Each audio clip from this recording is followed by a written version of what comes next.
15. This is breaking news. Madison police confirmed they are looking for a person who may have pulled a gun on their neighbor. Yeah, we're told a tactical situation has been unfolding on South Marquette Street. That's on Madison's near east side, kind of near Olbert Gardens. They have shut down nearby streets and the bike path.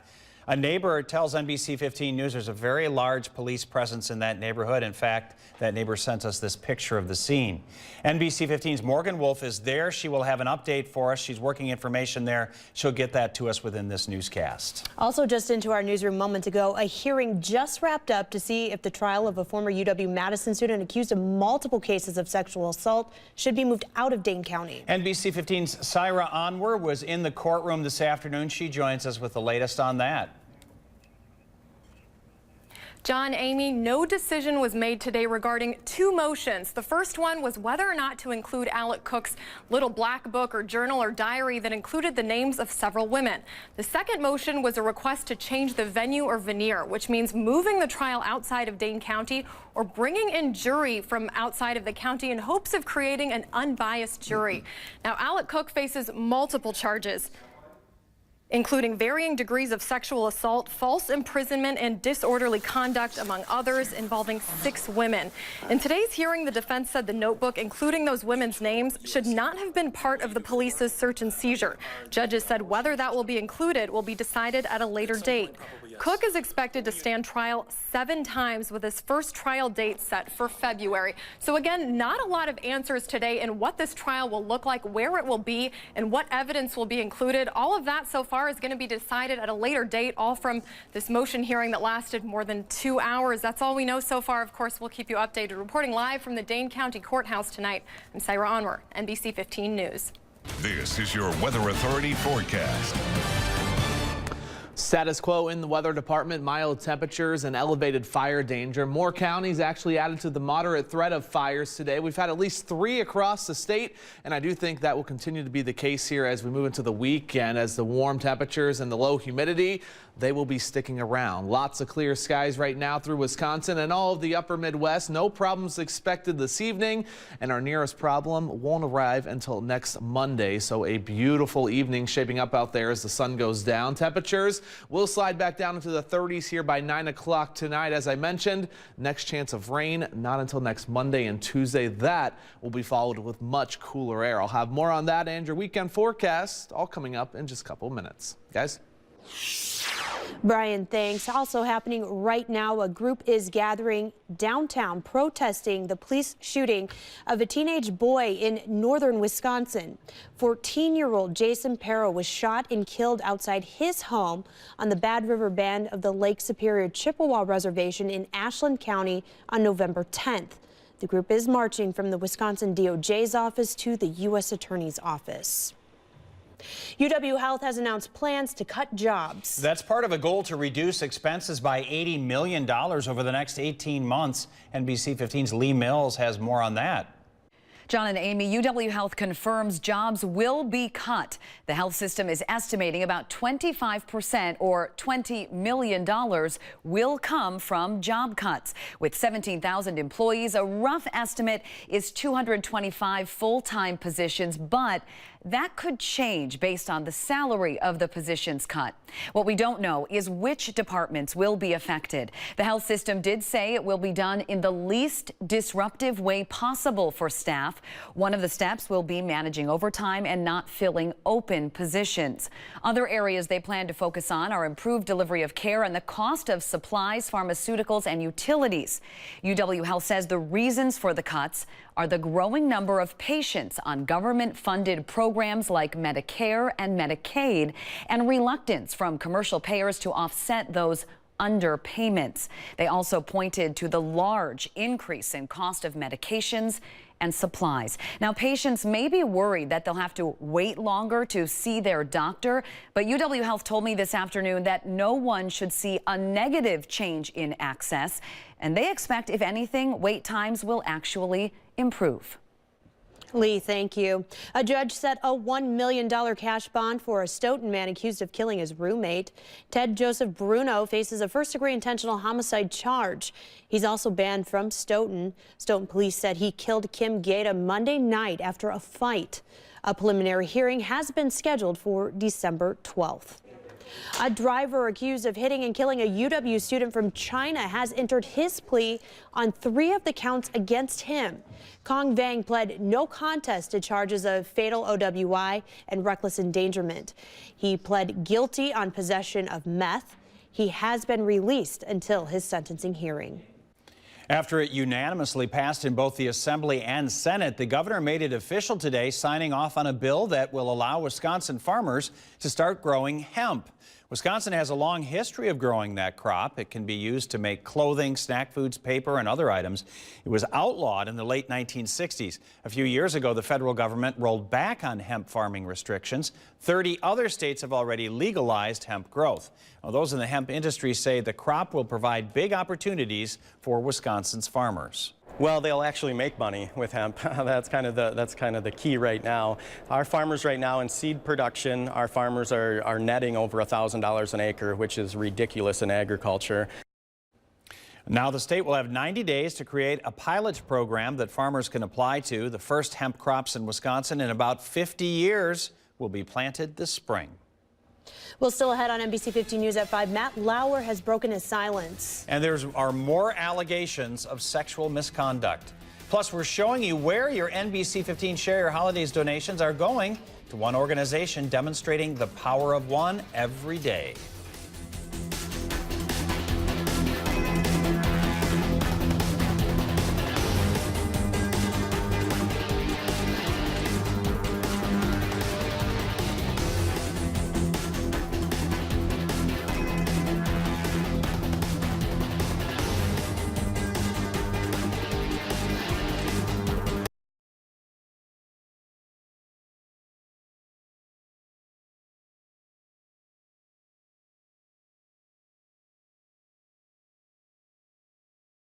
Former Today Show anchor Matt Lauer says he is embarrassed and ashamed after being fired amidst accusations of inappropriate sexual behavior.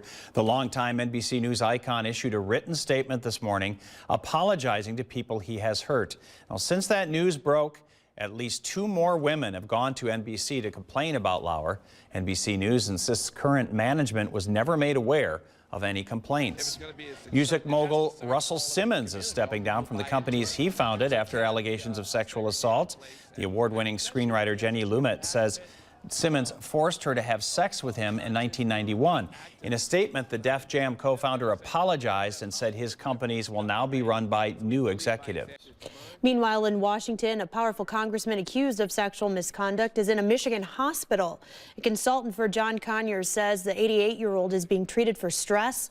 Now, a new wave of Democrats, including the party's top 3 leaders, are saying he should resign immediately. Conyers denies the allegations. An ethics investigation is underway.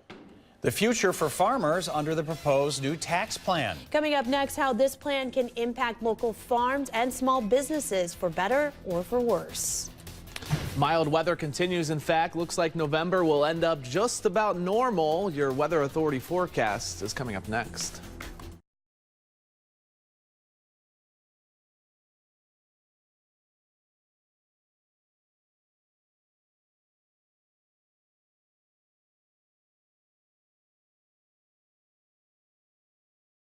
Tax reform debate may be focused on your wallet. It could also impact what's on your plate. The country's agriculture secretary says there will be positive impacts for farmers, but 2 Wisconsin senators say the plan doesn't have their votes. Washington correspondent Kelly Meyer finds out why.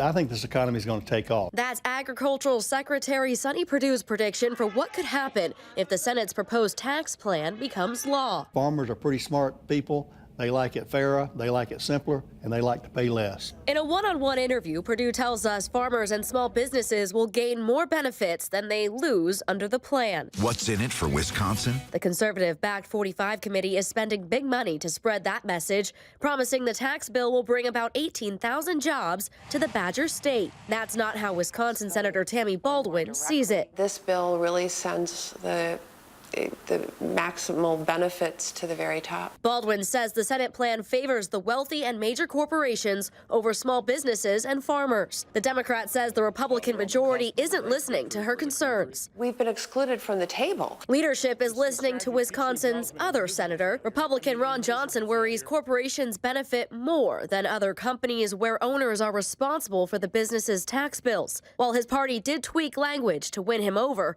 he says the bill doesn't have his support yet. On Wednesday, Johnson voted to let tax debate continue, but it's unclear on whether he'll vote for it in the end. Meanwhile, Perdue says he's confident Americans will see, as President Trump promised, a great tax cut by Christmas. Reporting in Washington, I'm Kelly Meyer. The tax reform plan was discussed on the Senate floor today. Last night, they began 20 hours of debate. Republicans can only lose 2 votes from their 52 members. They hope a final vote will take place later tonight or even early tomorrow. As we near the grand finale for the NBC 15 Share Your Holidays to Eliminate Hunger campaign, we still need your help to reach that goal of 3.86 million meals to help those facing hunger right here in southwestern Wisconsin. Tonight, we're highlighting one of Second Harvest's partner agencies, the Catholic Multicultural Center in Madison. Megan Reisted was there for a community meal and shares how the Catholic Multicultural Center is demonstrating the power of one every day. It really is, you guys. This organization was founded in 1946, and since then it's been providing basic needs, help with education and employment, immigration, legal services, and more. 7 days a week, the Catholic Multicultural Center serves a warm meal to its guests, along with having a food pantry open 2 days a week. And it is food from Second Harvest that makes the food pantry possible. We talked to one woman who says she is grateful to have this resource. For me, it's been a great help. I never thought I would be here using it, but you know, sometimes we have to make ends meet, and it's a pleasure to know that we have a hot meal here and it's free. Gutierrez says she and her family are also able to give back and help volunteer their time at the center. And as we come to the end of the NBC 15 Share Your Holidays campaign, we wanted to share about the Catholic Multicultural Center's efforts as a true example of the power of one, how one agency can make a difference in the lives of so many of our friends and neighbors. And of course, you can support the NBC 15 Share Your Holidays to Eliminate Hunger campaign by making a donation online. That's at secondharvestmadison.org/SYH. And we also have a link on our website and just a reminder of how far your donation can go. $1 is 3 meals. Yeah, so many great agencies out there doing such important work. Megan Reisted, thanks. You can catch her on the CW News at 9, by the way. This is your Weather Authority forecast. Looks like Mother Nature going to finally get in line here with the fact that it is December tomorrow. A pattern change and for the colder side of things. Through the weekend, though, it will continue to be mild, 15 to 20 degrees above normal. We'll have high temperatures well into the 50s here, probably through Monday. That's when things start to change. By the middle and later half of next week, you see the purples diving out of Canada. That is a shot of Arctic air. By this time next week, look for high temperatures to be 5 to 10 degrees below normal. I think this will spell afternoon highs into the 20s and 30s. Overnight lows will be well down into the teens. So I'm giving you a little heads up here, alerting you that things are going to be drastically different here in a couple of days. This weekend, though, as I mentioned, high pressure and control, sunshine, southerly winds. It will once again be a beautiful stretch of weather if you're a fan of the mild weather. Increased fire danger will remain through about Sunday as we have a very weak disturbance push through with a few clouds. In terms of rainfall, though, none in the forecast here until very early next week. Just an incredible stretch of weather here as we begin the month of December. 48 tomorrow, 50 on Saturday, 51 on your Sunday. Look for a few more clouds by Sunday afternoon and evening. That will be ahead of our next weather maker. Of course, if you are heading down to the south and east to Indianapolis, big game this weekend against Ohio State. Look for temperatures to be into the lower and middle 50s as well if you're going to be spending the weekend in Indy. Of course, Lucas Oil is covered by a roof, so no worries from the weather there. 44 right now in Madison. Winds are out of the west at 5. The dew point very low. That's why we have had the increased fire danger the last couple of days and really no chance of precipitation. Clear skies, Wisconsin, Minnesota, Iowa, much of the upper Midwest and Great Lakes, all under high pressure. Here's where things start to change, though. Sunday night into Monday, the clouds move back in. Monday looks fairly wet at this point, which is good news. We have been rather dry through the month of November, so beneficial rainfall on the backside of this. Monday Monday night into Tuesday. Colder air filters in, could end as a few flurries. That will last into the day on Tuesday with that Arctic blast making its presence felt. Overnight tonight, clear and seasonably cool, down to around 27 degrees. Tomorrow, 48. Winds will be light out of the south and west between about 5 and 10 miles an hour. The weather impact scale is clear through the weekend. Monday and Tuesday, we bump back up to a 1 out of 4. Not expecting this to be a huge ordeal, but we will have some showers around that bring those cooler temperatures from 56 on Monday to a high of just 26 on Thursday as those overnight lows fall into the teens. Guys? Brian, thanks. We're continuing to follow this tactical situation that's happening right now on Madison's east side. Madison police say they're looking for a man who possibly pulled a gun on a neighbor. NBC 15's Morgan Wolf is now live at the scene. Morgan, we understand the Goodman Center has been placed on lockdown there. Yeah, well, this is just about, we've heard, under 2 miles away from the Goodman Community Center, and so they have locked their doors, they say. And, well, we are here now at Fairview and Marquette, where just 5 minutes ago, the Madison Police SWAT team arrived. They just turned on their lights, and they have began calling for a Christopher. They are asking him to answer his phone and to talk to them. They are trying to get communication with a Christopher. Again, the Madison Police SWAT team just showed up to the scene 5 minutes ago. There are police here right now in bulletproof vests to show you how tense of a situation this has really developed into. Earlier today, they closed down the bike path, so that has been closed. And this little block here, people aren't being allowed into their homes at the time. If it's an emergency, police are escorting them into their homes. But we'll keep you updated on the situation as it is very much so developing right now. So I'll toss it back to you guys.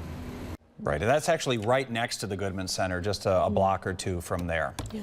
All right, coming up, our favorite home inspector is back, right? That's right. Bill Kneebone is next with pictures of some of the funny and unusual things he finds on home inspections. First, take a look at tonight's primetime lineup. It's football night in Dallas. Getting out the Cowboy hats down there at 6:30. Then the Cowboys and Redskins play at 7:30. And we will be watching to see when the game ends because we come on after that, probably around 10:30.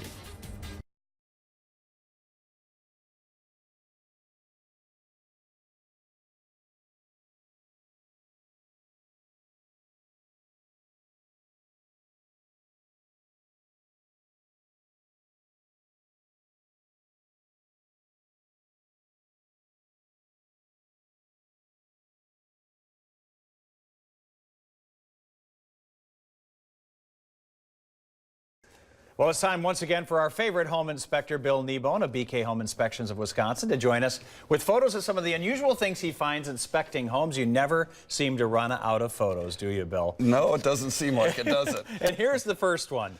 This is quite a wood pile, which isn't that impressive, except for, is that inside? It's in a basement. So the issue with that, this house was a very nice house, by the way, but all this wood emits a lot of moisture. They were having moisture issues in the house, and also you're looking at Disney World for mice there. Yes. So they had mouse traps all over the place, and it was kind of nasty. Probably wondering, why do we have so many mice? Yes, too much wood. Speaking of kind of nasty, tell me about this disconnected pipe going on in picture number 2. All right, so what we're looking at is a drain from a laundry tub and a laundry. So multiple things wrong with this thing. One, the drain isn't going into the pipe that it's supposed to be, swing and a miss on that one. And also that drain pipe is like the main drain out to the street. So that's supposed to be protected from keeping sewer gas coming into the house. Okay. And it was pretty bad. You could tell that that pipe was not closed up. Yeah, it was pretty bad. Okay. Let's go to the third and fourth pictures, which are kind of together. Now that is underneath, is that like a laundry basin? This is another laundry sink. Yeah. And to be a home inspector, you got to have a really keen eye. So when we get to the next picture, it will be kind of, yeah. So they leave me a note, right? So just so you know, the trap is not hooked up. Yes. I wouldn't have been able to tell without the note. Right. Everyone should do that for you. And they're so polite. Thank you. Yes, thank you very much. Well, our final picture is a good reminder, I guess, about furnace filters this time of year. So, yep. we're coming up to winter time, and it's time to change furnace filters. This is a good time to do it. If you have a yearly filter like this one is supposed to be, if it was actually done right. Extended. Yes, the fall is a good time. Then you have a nice fresh filter to go through the winter. Or if you have a 1-inch style filter, that is something that should get changed once a month during the heating season, once a month-ish. And just good maintenance for your furnace. Be a good time to get your furnace serviced also right now. Good advice. And if you would like to contact Bill Kneebone about your home inspection needs, go to bkhomeinspectionsofwis.com. Bill, happy holidays to you. Thanks you, John. For being you in. too. And we'll have a final look at the forecast after this.